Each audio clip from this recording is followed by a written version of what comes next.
Hello friends, kain tayo ng pansit. Pansit ba to? Pero si Bunso, hindi niya naubos yung kinakain niya kasi ayaw niya ng paminta. Ayaw niya ng sibuyas na sumasama sa kinakain niya. Yan. Kanin at gulay kinakain niya. Yan, yung gulay namin yan kagabi. Balingoy or kamuting kahoy. So, kumakain siya ng kanin na may gulay. Yan. So, kailangan namin mag-almusal bago kami magsimula ng aming lesson for the day. Kailangan mag-double time kasi malapit na agad matapos ang bakasyon. Kahit hindi makapaggawa ng ibang mga gawain, basta tutukan ang pagbasa ni Bunso para siya ay makapag-grade 3 na. Kasi kung hindi niya ito matatapos yung book, hindi siya pwedeng mag-grade 3. Babalik siya sa grade 2. Kaya dapat tapusin niya. Huwag siyang tatamarin. Diba? Kaya bawal tamarin. Diba? Ulitin mo yun. Ha? Ulitin mo na yan. Ay, sige. I-chat ko lang. Bakit nasabi mo yun? Sabi ko nga, kailangan ubusin yung book para mag-grade 3 ka na.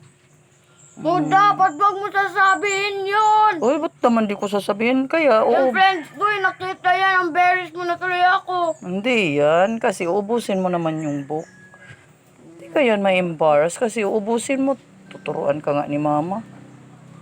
O, bawal magalit, ang aga pa. Yun ang challenge ni mama.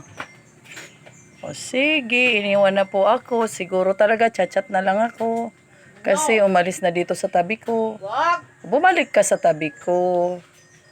So, may gagawin din ako sa laptop habang may pinapagawa ko sa kanyang task. O sige, pag di ka bumalik dito, chat na lang ako. Ulitin mo yan na vlog mo. Hindi ako magdi-delete nito. Ano, di ka babalik dito? Bumalik ka dito.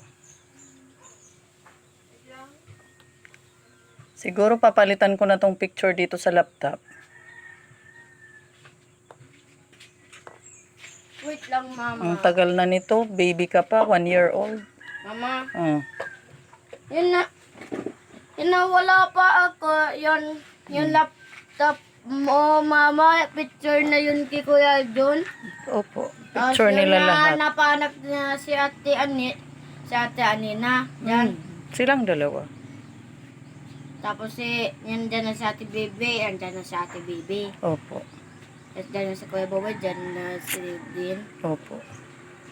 Tapos yun na, andyan na ako. Ay, ikaw na lang mag-isa dyan kasi puro na sila malalaki. Ayan, oh, mag-isa ka lang dyan. 1 year old ka pa lang ngayon. Ano ka na? Taon ka na? Ilan? Ilang taon ka na ngayon? Ilan na edad mo? 3. At ang edad? Years?